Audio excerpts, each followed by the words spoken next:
Yeah, hi. Everyone having a good life? Year, you know, whatever. But yeah, 2017, hey. What a spectacular year it's been. So many exciting things happening. Comedy, life, love. And Rowan finally achieved lesbianism this year.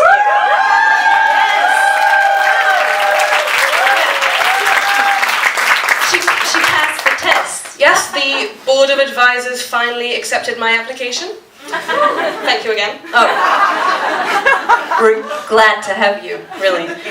No, but 2017, what a great year. And with great, I mean shit. And with year, I mean fuck my life.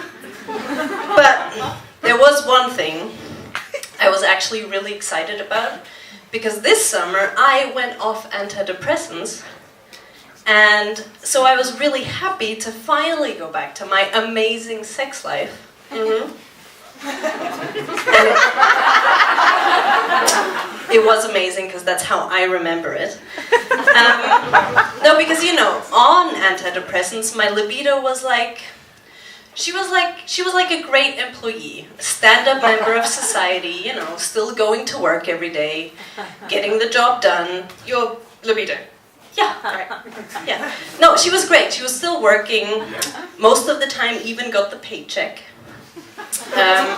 But she was just not as excited about it, you know. She was, you know, and sometimes she did fall asleep at her desk. So then, without the antidepressants, she was finally motivated again. She was like, I'm gonna work overtime, evenings, weekends, and I'm gonna get that big holiday bonus. A multiple bonus, some might say. Yeah.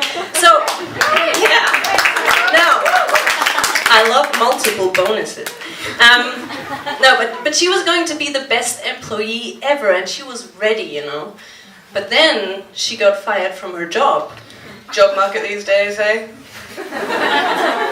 Yeah.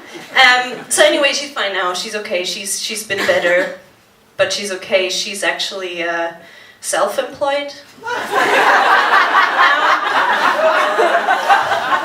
But yeah. Anyway, how's your libido, Rowan? It's fantastic. Thank you so much for asking me right now. But no, it has gone through some changes this year. I remember. Tell us that story again. Well, beginning of the year, I had a cute haircut. I was going to move to Chicago, marry my boyfriend, and live happily ever after. And now I am a depressed single lesbian in Vienna with a haircut like a 15-year-old boy.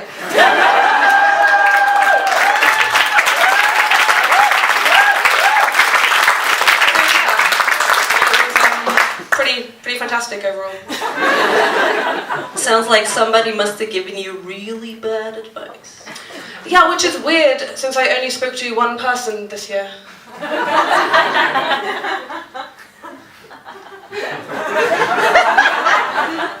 Well, I'm sorry, but you know it's hard because with your friends you really want to give them good, impartial advice. But I don't know how you feel. I've never managed to give a straight girl advice that wasn't dump him. It's not possible. I can't do it. Yeah, but you see, my ex-boyfriend was a feminist man. Not all feminist men. No. But yeah, you know, we thought 2016 was the worst year ever. Trump, Brexit, famous people dying. We thought it couldn't possibly get any worse. And this year, you know, at first things were looking up, and then it all went wrong. Yeah, it was like watching the L Word. Remember? No, because you know you get the characters, you follow the romance, and then plot twist: Jenny and Shane are now a couple, and you're just like, what? And then everything we ever believed in has changed. So. Right, because this year we had all the regular stuff like racism, sexism, homophobia, transphobia, Nazis, along with global scale fuck-ups, economic crises and hurricanes, and to top it all off we now have fascists in the Austrian government.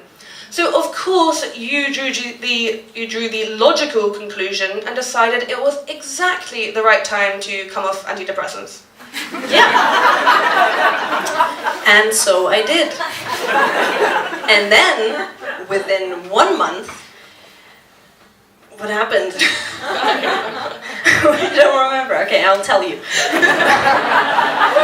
Well, within 1 month, I quit my job involuntarily, my father died, my relationship ended, my 2 best friends left the country, my phone was stolen, and they renamed my tramway stop. Yeah, it was shit. So naturally, I was a bit stunned, I was like, just wondering why, did this have to happen now? So I thought maybe it was my dad trying to give me a message, like one last act of parenting from my dead father. Because you know how parents can be when they try to encourage you. They'll be like, I'll show you, you can do anything. So what if you fell off the horse, broke both legs, landed face first in the toilet just to go home, cry yourself to sleep every night, whilst choking on your suppressed anger about never learning to lead an independent life? Just get back on and wipe yourself off. It's gonna be fine. So I thought, maybe it was my dad giving me tough love from another realm. Maybe. Or it was just God going, I will fuck you up. Yeah, maybe. Either one. That does kind of make sense though, because God could be mad at me. I did break up with him this year. Which is literally when all my troubles began. Because I officially left the Catholic Church. Yeah.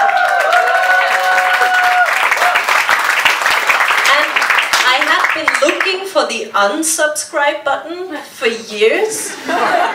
Turns out there is none. You have to do it in person. No breaking up of the internet, not with God. So the long and short of it is, it's the end of 2017 and we're both single. Which is a shame, since we are all thrilled about the fact that marriage will soon be legal in Austria. Yeah. So now we have 379 days to find somebody to marry, no pressure. Right, but it's actually a huge relief for me, #Brexit. So if any of you out there want to step up, you come meet me backstage.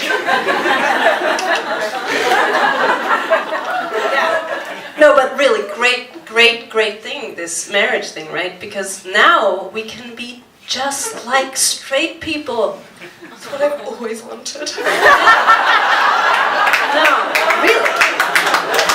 It's interesting though, because I don't think some straight people necessarily understand what a big deal this is for us, which made me wonder. Is it smug to think that everyone should be passionately political, anti-fascist, fight for the oppressed, and be a compassionate person?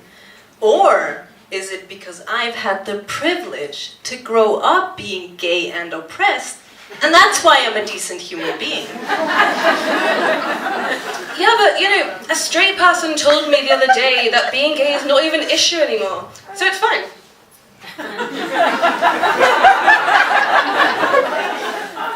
Yeah. Thank God we have straight people telling us whether we're oppressed or not.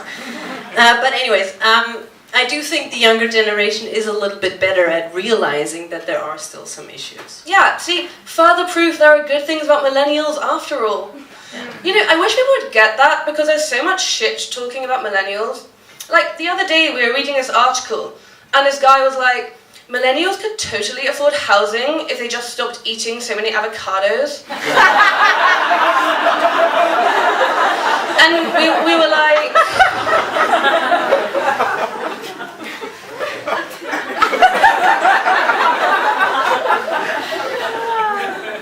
Yeah, dude's got a point.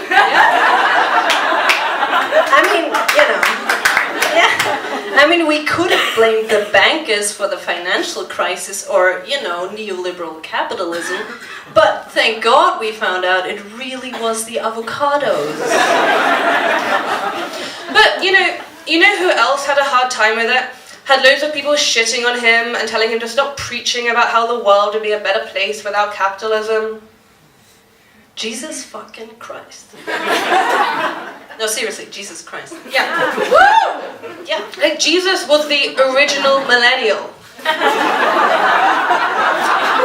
The millennium literally started with his birth.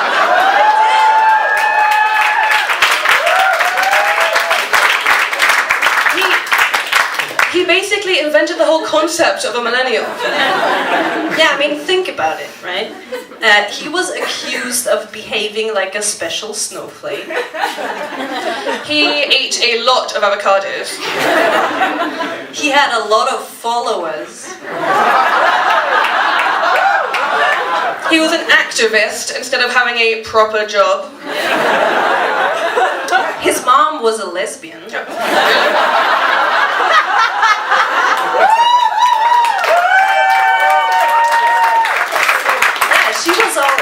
She was all, I don't need a man to have a baby.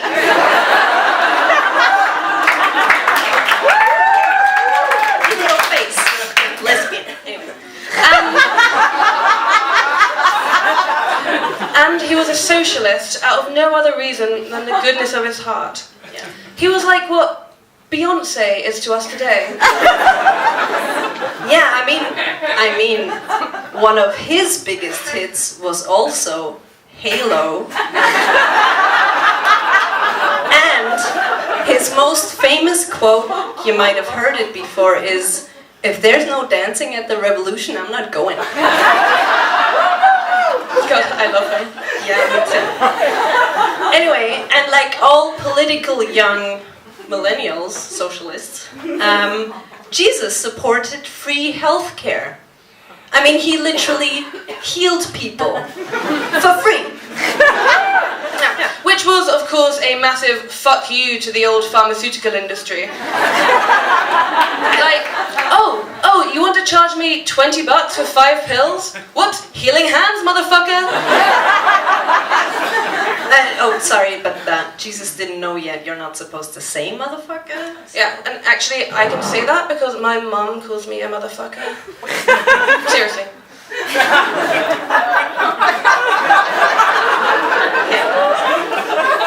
It's fine. Okay. Moving on. Always something new.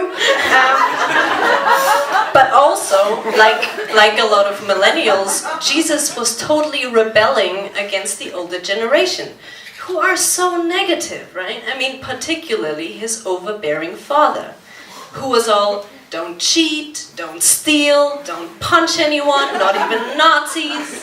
Such a buzzkill. Total buzzkill. But he did come up with a new commandment, which he eloquently called the new commandment. Because he was the hipster, minimalistic millennial type. And that new commandment literally said, love one another. Yeah, beautiful. Which I know must leave one question on your minds. Was he queer?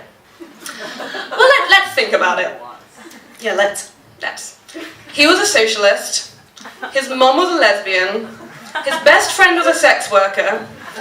He regularly hung out with his 12 male friends, and there was definitely some drama going on there. Definitely. And he literally made a new law telling everyone to love and cherish each other. What do you think? Yeah. Anyway, we should get going, so we're gonna give you a little summary of our wonderful year so far. We have highly motivated libidos. We are single. Did we say that before? Desperate, too. We believe in Beyonce. And we want to put a ring on it. So really we shouldn't complain, since 2017 wrote the perfect online dating profile for us. Yes, and it allowed us to bring you the most important holiday tradition of all, lesbianism. On that note, see you on Tinder!